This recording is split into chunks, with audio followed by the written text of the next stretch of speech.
누가 그렇게 얘기하더라고요. 인생은 끝없는 숙제와 같다. 숙제가 끝이 없다. 숙제를 주어져서 잘 마치고 나서 제출하면은 잘했다고 칭찬도 받고 상도 받고 좀 쉬엄쉬엄 하면 좋겠는데, 그 숙제가 끝나기가 무섭게 또 다른 숙제가 생겨나는 것이 인생이다 라고 이야기를 하더라고요. 그 말이 참 맞는 것 같습니다. 정말로 그것만 끝내면, 제가 어렸을 때 제가 끝내고 싶었던 숙제 3가지가 있었는데, 이빨 뽑는 거랑, 이빨 뽑는 게 그렇게 무섭더라고요. 이 많은 이빨을 다 뽑는 걸 언제 뽑을까, 그거랑 이제 병원 가서 이제 포경 수술하는 거, 이걸 해야 된다고 하는데 너무 무서운 거예요. 마지막 한 가지가 군대였습니다. 그래서 이 3가지만 끝내면 내 인생에는 정말 아무 문제가 없다, 뭐든지 할 수 있겠다 했는데, 웬걸요, 그 끝나기가 무섭게 또 다른 것들이 막 주어지더라고요. 인생에는 끝없는 숙제가 있습니다. 정말로 그렇습니다. 이게 끝나면 진짜 됐다, 야 이제 좀 살만하겠다 하면은 어김없이 그 숙제가 찾아옵니다. 근데 이게 어린 시절부터, 정말 아기 때 저 어린 유치원 다니는 애들부터 나이 들어서 이제 정말 죽기 직전까지, 하나님 나라 갈 때까지 끝없이 그 숙제가 있더라는 것이요. 제 생각 없이 뛰어다니는 저 꼬마애들도 뭐예요? 고민이 있대요. 아침에 어린이집 가려고 이제 채비해서 이제 이렇게 가려고 하면은 하유 이렇게 숨을 쉽니다. 하유 왜 그래 왜 그래 그러면은 힘들어 그러는 거예요. 뭐가 그렇게 힘들어? 어린이집이 힘들대요. 뭐가 힘들? 제가 아무리 생각해도 어린이집 프로그램으로 봤을 때 힘들 게 없는데, 집에서 오늘은 그냥 쉬고 싶다는 거예요. 그 아무것도 힘들 거 없어 보이는 인생도 힘들다는 겁니다. 해결할 숙제가 있다는 거예요. 금요일 되면 좋아하는 거예요. 내일 어린이집 안 간다고. 세상에. 그 어린아이들도 자기 나름대로 숙제가 있고, 나이가 들면 들수록 이제 인생 다 산 것 같지만 여전히 숙제가 있는 거예요. 건강의 숙제가 있고, 또 남은 자녀들에 대한 숙제가 있고, 남은 해결해야 될 일들이 정말로 끊임없이 계속해서 찾아오더라는 것입니다. 그러나 그 숙제는 끝이 없다는 거예요. 옆 사람 인사할 때 숙제 다 하셨습니까? 한번 물어볼까요?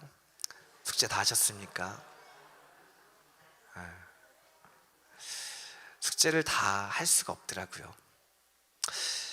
근데 정말로 힘든 숙제는 뭐냐면 해결할 수 없는 숙제입니다. 딱 숙제가 오면 이건 이렇게 하면 되겠고 저건 저렇게 하면 되겠고, 시간을 쓰고 내 마음을 쏟고 열심을 쏟으면 웬만하면 해결하는데, 어떤 문제는 딱 왔을 때 이거는 평생 끌어안고 가야 될 짐일 때도 있는 것이에요.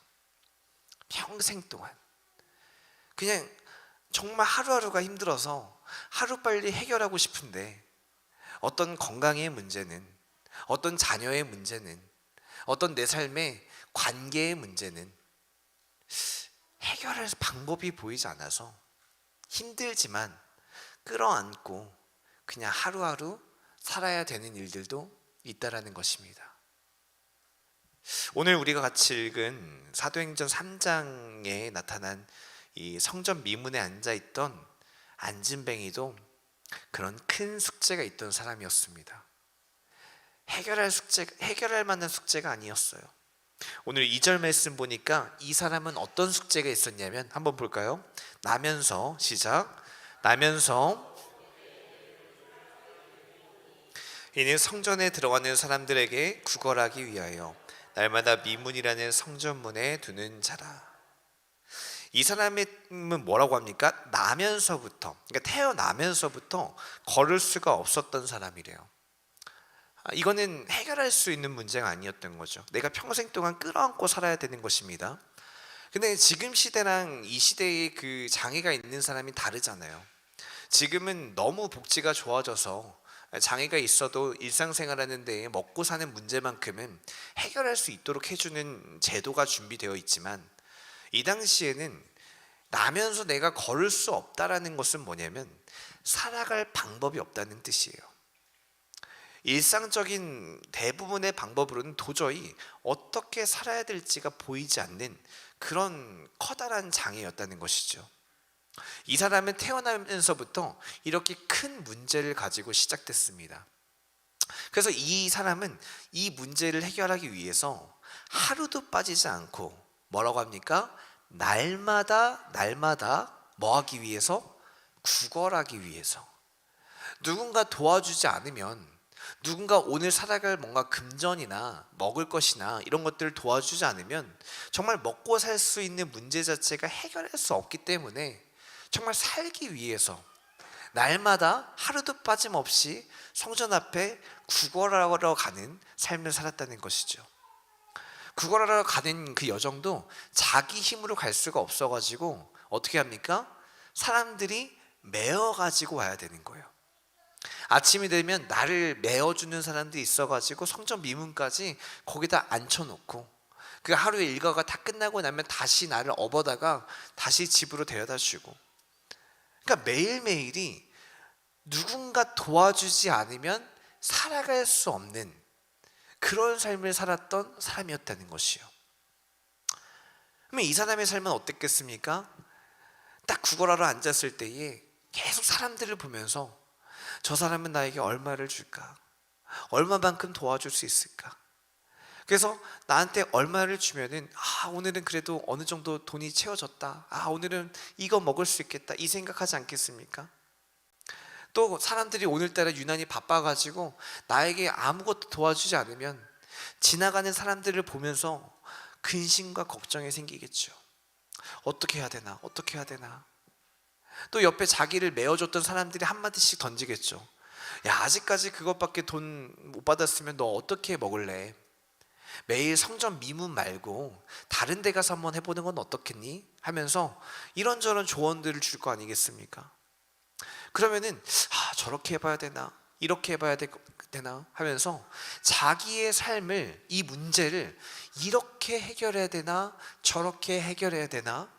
왔다 갔다 하면서 끊임없이 그런 근심과 염려를 하는 삶을 살았을 것이라는 겁니다. 우리의 삶도 그렇습니다. 우리의 삶에도 해결하지 못하는 숙제들을, 해야 되는 숙제들이 있을 때 이거를 이렇게 해봐야 되나 저렇게 해봐야 되나 끊임없이 그 고민들이 있다는 것이요. 특별히 지금 우리가 살아가는 이 시대는 참 숙제가 더 많은 시대 같습니다. 예전에는 그냥 마땅히 우리 집에서 해야 될 일, 직장에서 해야 될 일, 그냥 그 가정에서 해야 될 일 그 정도만 잘 감당하면은 그냥 끝인 삶이었는데, 요즘에는 너무 많은 정보들을 알려주고 하다 보니까 저것도 해봐야 되나, 이것도 해봐야 되나, 이것도 해야 될 것 같은데 하는 그런 숙제들이, 안 해도 되는 숙제들이 막 쌓이는 거예요. 너무 많이 쌓이니까 하루하루 살아갈 때 막 만족하고 기쁜 것이 아니라 아이고 저거는 어떻게 하면 좋을까, 저거는 어떻게 해결하면 좋을까, 이런 근심과 염려가 사서 생긴다는 것이요. 저희 둘째 아들이 하루는 학교 갔다 오더니 갑자기 저한테, 엄마한테 그러는 거예요. 엄마, 우리는 제주도 언제 가? 그러는 거예요. 뜬금없잖아요. 저희 제주도에 대해서 얘기한 적이 한 번도 없거든요. 그래서 무슨 일이야? 그랬더니 우리 반에 저기 누구야, 내 친구 중에 저기 유호영이랑 김하늘이랑 막 얘들이 오늘부터 수업을 안 오고 제주도에 갔대. 안 온대. 제가 제주도 간 친구들이 있다고 말할 거라고 하니까 이름을 알려주더라고요. 김호영이랑 말해주라 그렇게. 그러면서 자기도 제주도 가야 되겠다는 거예요. 우린 언제 가냐는 거예요. 그래서 우린 아직 일정 잡은 게 없다, 뭐 때가 되면 가겠지 했더니 화가 나 하면서 정말로 화를 내더라고요. 막 짜증이 나고 답답해하고, 방금 그 전날까지도 이 제주도에 관련된 생각 자체가 없었던 애인데 그 이야기를 듣고 소식을 들으니 갑자기 자기한테는 이걸 해야 되는 숙제로 생각한 거죠. 나도 이거 하고 싶다. 이걸 해야 행복할 텐데, 이걸 해야 좋을 텐데. 이 시대에 그런 것들이 참 많다는 겁니다. 비단 뭐 여행의 문제만 그렇겠습니까? 육아를 할 땐 이렇게 해야 된다. 자녀를 키울 땐 이렇게 해야 된다. 취업할 땐 이렇게 해야 된다. 앞으로 은퇴한 후에는 이렇게 해야 된다. 막 유튜브 제목이 이렇잖아요. 50대가 될 때까지 준비하지 못하면 망합니다. 이걸 반드시 준비하세요. 여기에 투자하세요. 재테크 하셔야 됩니다. 막 이런 제목들을 수도 없이 쏟아진다는 것입니다. 그러나 그들의 모든 이야기를 우리가 다 따라갈 수 있을 것이 아니잖아요. 다 따라갈 수 있지 않잖아요. 그러니까 계속 해결하지 못한 숙제 때문에 근심하고 염려하는 일들이 많다는 것입니다. 그리고 성경에서는 이러한 부분들에 대해서 이렇게 얘기합니다. 야고보서 4장 13절 볼까요? 야고보서 4장 13절 말씀에 이렇게 써 있습니다. 들으라. 시작. 들으라. 너희 중에 말하기를 오늘이나 내일이나 우리가 어떤 도시에 가서 거기서 1년을 머물며 장사하여 이익을 보리라 하는 자들아. 아까 제가 말씀드렸죠. 이렇게 하면 행복해질 거야. 이렇게 하면 인생에 도움이 될 거야. 이거는 반드시 해야 돼. 이거 안 하면 너는 실패해. 이거 안 하면 너는 참 힘들어질 거야 라는 그런 이야기들을 하는 사람들아. 14절 시작. 내일 일을 너희가 알지 못하는도다. 너희 생명이 무엇이냐? 너희는 잠깐 보이다가 없어지는 안개니라.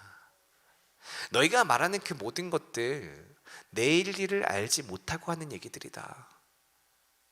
다 잠깐 보이다가 없어지는 안개와 같은 것인데 그런 이야기들에 해야 될 것 같아서 이것들 내가 감당해야 될 것 같아서 내가 끌어안게 되는 이것들 헛되다는 것이에요.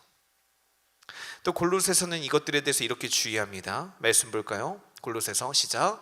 누가 철학과 헛된 속임수로 너희를 사로잡을까 주의하라. 이것은 사람의 전통과 세상의 초등학문을 따름이요 그리스도를 따름이 아니니라. 누가 이 세상의 철학과 헛된 속임수로 너희를 사로잡을까 주의해라. 그건 사람들의 전통이고 세상의 초등학문이다. 유튜브에서 그런 제목들 있잖아요. 이거 하면 해야 됩니다. 하지 말아야 됩니다. 막 그런 것들 유튜브 시작하는 사람들한테 알려주는 강의에서 나오는 내용입니다. 여러분 영상 만들 때 제목을 꼭 이렇게 잡으세요. 이거 안 하면 후회합니다. 이거 반드시 하셔야 됩니다. 이렇게 제목 안 잡으면 사람들이 눌러보지 않습니다. 제목을 그렇게 잡으시고 그럴듯하게 포장해야 사람들이 보니까 그렇게 제목을 잡으세요라고 그거를 강의를 한단 말이에요. 그럼 그렇게 만들어진 영상이 우리가 헛된 속임수에 헛된 철학에 휘둘리게 되는 그런 삶을 살게 된다는 거죠.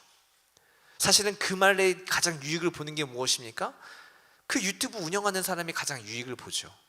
자기 말을 들어주니까. 다시 한번 누가 철학과 헛된 속임수로 너희를 사로잡을까 주의하라. 그것은 그리스도를 따르는 것이 아니다라고 성경이 얘기하고 있습니다. 오직 우리가 붙잡아야 될 이름이 무엇입니까? 예수 그리스도. 다른 이름에는 구원이 없는 줄로 믿습니다. 그래서 오늘 이 성전 미문에 앉아있는 이 사람은 계속 사람이 지나갈 때마다 나에게 얼마만큼 돈을 줄까? 이 사람이 돈을 안 주면 내 삶이 참 힘들어질 텐데 이 생각만 하면서 구걸을 하고 있는데 그 앞에 베드로와 요한이 지나가고 있었던 것이죠. 베드로와 요한 보면서도 이 사람은 똑같은 생각했을 겁니다. 한번 볼까요? 3절부터 보겠습니다. 시작. 그가 베드로와 요한이 성전에 들어가려 함을 보고 구걸하거늘. 4절 시작. 베드로가 요한과 더불어 주목하여 이르되 우리를 보라 하니. 5절. 그가 그들에게서 무엇을 얻을까 하여 바라보거늘. 5절에서 느껴지십니까? 그 기대감이. 베드로와 요한이 멈춰섰잖아요. 이 사람이 나에게 무엇을 줄까? 나에게 얼마만큼 줄까? 이들이 주는 돈이면 내가 얼마만큼 살아갈 수 있을까? 오늘 저녁은 해결할 수 있을까? 내일 아침까지 버틸 수 있을까? 이런 생각을 하면서, 그런 기대를 하면서 베드로와 요한을 바라보는 거죠. 베드로와 요한도 이걸 알았습니다. 그러나 이들이 이 사람에게 가장 필요하다고 여기는 것을 그때 주는데, 그것이 3장 6절 말씀입니다. 같이 볼까요? 베드로가 시작. 은과 금은 내게 없거니와 내게 있는 이것을 내게 주노니 나사렛 예수 그리스도의 이름으로 일어나 걸으라 하고. 베드로가 말합니다. 은과 금은 내게 없거니와 내게 있는 이것을 내게 주노니 나사렛 예수 그리스도의 이름으로 일어나 걸으라. 아멘. 우리 인생 가운데 가장 필요한 이름은요, 은의 이름이 아니고 금의 이름이 아닌 줄 믿습니다. 그것이 지금 가장 필요해 보이죠. 건강이 필요해 보이고, 자녀가 필요해 보이고, 어떤 취업이 필요해 보이고, 그 이름, 내 인생에 구원을 줄 것 같고 도움이 될 것 같은 그 이름들을 우리는 계속해서 찾고 구하고 다니지만, 우리 인생 가운데 필요한 유일한 이름은 예수 그리스도인 줄로 믿습니다. 예수 그리스도의 이름이 그 가운데 있을 때 그 사람의 삶 가운데 가장 필요한 것들이 채워지는 것이죠. 성전 미문에 앉아있던 자들은요, 돈을 구했습니다. 은과 금을 구했습니다. 무엇을 먹고 마실까, 이것들을 구했습니다. 그러나 그에게 주어진 이름은 예수 그리스도인 줄로 믿습니다. 예수 그리스도의 그 이름이 그에게 주어졌을 때 어떤 일이 발생합니까? 7절 말씀 볼까요? 시작. 오른손을 잡아 일으키니 발과 발목이 곧 힘을 얻고 나면서부터 힘이 없었던 다리에 힘이 생겨나기 시작합니다. 8절 말씀. 뛰어서서 시작. 뛰어서서 걸으며 그들과 함께 성전으로 들어가면서 걷기도 하고 뛰기도 하며 하나님을 찬송하니. 할렐루야. 태어나서 한 번도 해보지 못했던, 꿈도 꿔보지 못했던 그러한 일들이 예수의 이름이 선포될 때에 나타나게 된 줄로 믿습니다. 우리 인생에 우리를 구원할 유일한 이름은 예수 그리스도 한 분밖에 없는 줄로 믿습니다. 그래서 이 사건이 있는 다음에 4장 12절에서 다시 한번 이렇게 말하죠. 사도행전 4장 12절 말씀 다시 한번 보겠습니다. 시작. 구원을 받을 수 없나니 천하 사람 중에 구원을 받은 다른 이름을 우리에게 주신 일이 없음이라 하였더라. 아멘. 다른 것으로 우리 인생이 해결되지 않는다는 것이요, 다른 이름으로 우리가 구원받는 것이 아니라는 것입니다. 우리 인생에는요, 숙제가 끝도 없습니다. 해결해야 될 문제가 끝도 없습니다. 이 문제는요, 그걸로 해결할 수는 있겠죠. 건강의 문제는 병원을 통해서, 약을 통해서 해결할 수 있겠죠. 결혼의 문제는 결혼하면 해결할 수 있겠죠. 그러나 내 인생을 해결할 수는 없습니다. 우리가 구원받을 만한 유일한 이름은 예수 그리스도밖에 없는 줄로 믿습니다. 다른 것으로는요, 구원을 받을 수 없는 거예요. 우리가 기도할 때 그런 기도하잖아요. 하나님, 정말 이것만 해결되면 참 좋겠습니다. 정말 이 문제만 해결하면 좋겠습니다. 근데요, 그 기도 가운데는요, 엄밀히 말하면 예수님을 구하는 기도가 아니라 그 재정을 구하는 기도인 것이고, 자녀의 문제를 기도하는 것이고, 다른 무언가의 이름을 구하는 기도인 것입니다. 내가 예수의 이름으로 기도한다고 하면서 정작 기도하는 내용은 예수의 이름에는 관심도 없고, 내가 필요하다고 생각하는 다른 이름을 구하다가 기도 다 했다 하고 일어나서 가는 경우가 참 많다라는 것입니다. 그러니 어떻습니까? 그 문제가 해결이 되지 않으니 마음에 낙심이 오죠. 하나님께 내가 이렇게 기도했는데, 그것들 달라고 그렇게 해결해 달라고 했는데 아직도 해결해 주시지 않으시네. 낙심이 되죠. 염려가 되고 근심이 되죠. 왜요? 그 이름은 구원을 주는 이름이 아니기 때문에 그렇습니다. 예수의 이름을 구하시길 축복합니다. 구원받을 만한 이름을 구한다는 뜻은 무엇이냐면, 내 삶의 모든 것들을 포기하면서까지도 얻겠다라고 하는 것이 구원받을 만한 이름인 줄 믿습니다. 내가 불치병에 걸렸어요. 근데 내 불치병을 해결할 수 있는 약이 여기서 판대요. 여기서만 지어진대요. 저기 멀리 미국에서만 있대요. 그러면 내가 이 병을 정말로 치료하고 싶은 사람은 내가 살고 있는 집을 팔아서라도 내가 하고 있는 일상생활을 포기해서라도 나의 병을 치료해 줄 만한 그 약이 있는 곳으로 나의 모든 것을 걸어서 가지 않겠습니까? 구원받을 만한 이름의 뜻이 그겁니다. 구원받을 이름을 내가 구하고 있다면 그것을 위해서 무엇이든지 포기하고 내놓을 수 있다는 뜻이에요. 예수의 이름을 내가 구원받을 이름으로 구한다는 뜻은 무엇입니까? 예수님이 있다면 나머지 것들은 없어도 괜찮습니다. 예수님이 있다면 다른 것들이 되어지지 않아도 저는 예수의 이름에 구원이 있음을 믿기 때문에 그것으로 충분합니다. 할렐루야. 그 이름이 있는 자리에, 예수님의 뜻이 있는 자리에, 아버지의 말씀이 있는 자리에 나의 삶을, 모든 것들을 내어서 거기에 거는 것이 구원받을 만한 이름으로 받아들이는 삶인 줄 믿습니다. 근데 우리가 예수의 이름을 믿는다고 생각하면서 이거를 가볍게 여기는 경우가 많아요. 그냥 마지막 기도 끝에만 예수님의 이름으로 기도합니다 로만, 그 정도로만 생각하는 경우가 많다는 것이요. 그러나 구원받을 만한 이름이 예수 그리스도 외에 다른 이름은 없다라는 믿음은 무엇이냐면, 이것만큼은 무슨 일이 있어도 놓치면 안 되는 것이에요. 예수의 이름만큼은 무슨 일이 있어도 놓치지 않겠습니다. 내가 지금 이것도 필요하고 저것도 필요하고 저것도 부족하지만 주님, 이것들 다 안 돼도 괜찮으니 저 예수의 이름만큼은 무조건 가져야 됩니다. 할렐루야. 이 믿음을 가지고 기도하시는 것이 구원받을 만한 이름으로 받아들이는 기도인 줄로 믿습니다. 근데 이게 쉽지가 않아요. 정말로 어렵습니다. 정말로 내 모든 것들을 포기하면서까지 예수의 이름을 붙잡는 그 기도를 하시면요, 처음 기도하실 때는 내 삶이 무너져 내리는 느낌이 듭니다. 너무너무 두려워요. 제가 하루는 주일에 사역을 마치고 집으로 돌아왔는데, 그때 이제 저희 둘째 아이가 갑자기 이상 증세를 보였습니다. 막 손과 발을 막 베베 꼬면서 막 비틀리는 거예요. 찾아보니까 영아 연축이라고 해서 초기 때 나타나는 간질 증상의 위험이 있는 그런 거라고 하더라고요. 울음을 멈추지 않고 온몸이 베베 꼬이기 시작합니다. 제가 아이를 위해서 기도하기 시작하죠. 하나님 도와주세요, 치료해 주세요 를 기도하다가, 그날 하필이면 제가 설교했던 주제가 뭐냐면, 너희는 먼저 그의 나라와 그의 의를 구하라, 그리하면 이 모든 것을 주님이 더하신다는 말씀을 선포하고, 무슨 일이 있을 때에도 하나님의 뜻이 이루어지기를 먼저 구하는 기도를 해야 된다라고 말씀을 선포한 날이었습니다.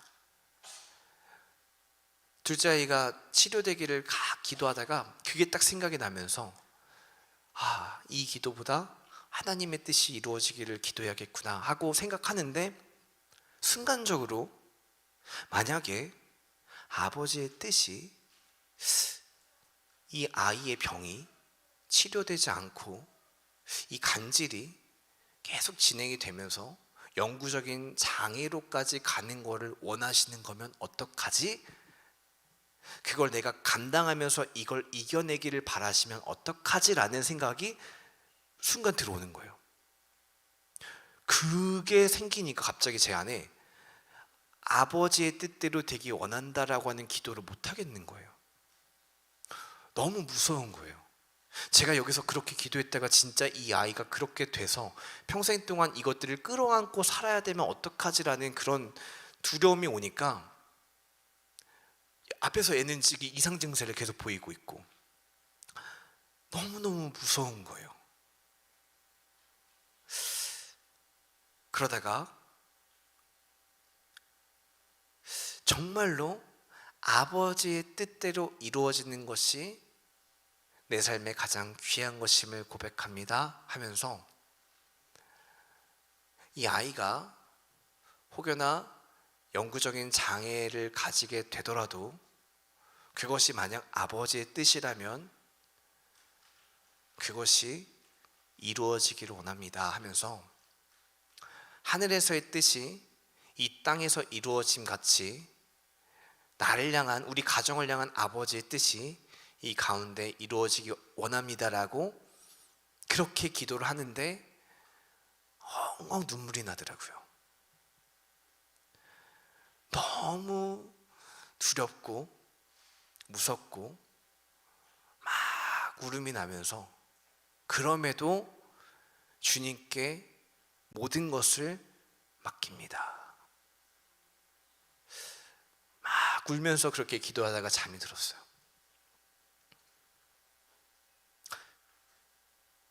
그런데 정말 감사하게도 다음날 정말 아무렇지 않게 그 증상이 사라진 거예요. 치료해달라고 기도한 게 아니었어요. 저한테 주어진 문제는 이 아이가 정상적인 모습이 되어서 아무 문제 없이 일상을 살아갔으면 좋겠는 것이 제 소원이었고 바람이었는데, 그것들을 구하며 나아간 게 아니라 그런 삶이 무너질지라도 나의 유일한 구원의 이름 대신 예수 그리스도, 할렐루야, 그 아버지의 뜻이 여기 가운데 이루어지기 원합니다. 그렇게 고백했던 기도밖에 없다는 것이요. 그것이 예수의 이름을 구하는 기도인 줄 믿습니다. 아브라함이 이삭을 바칠 때 마음이 이 마음 아니었을까요? 성경에 보니까 내가 이삭을 죽여도 다시 부활시키셔서 다시금 하나님의 언약을 성취하실 걸 믿고 드렸대요. 이삭을 번제로.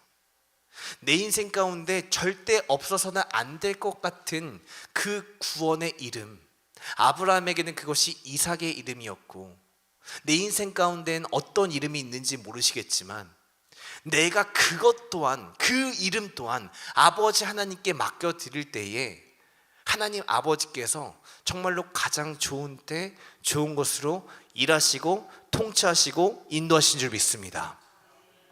이 믿음을 가지고 기도하시길 축복합니다. 이것이 구원의 이름이에요.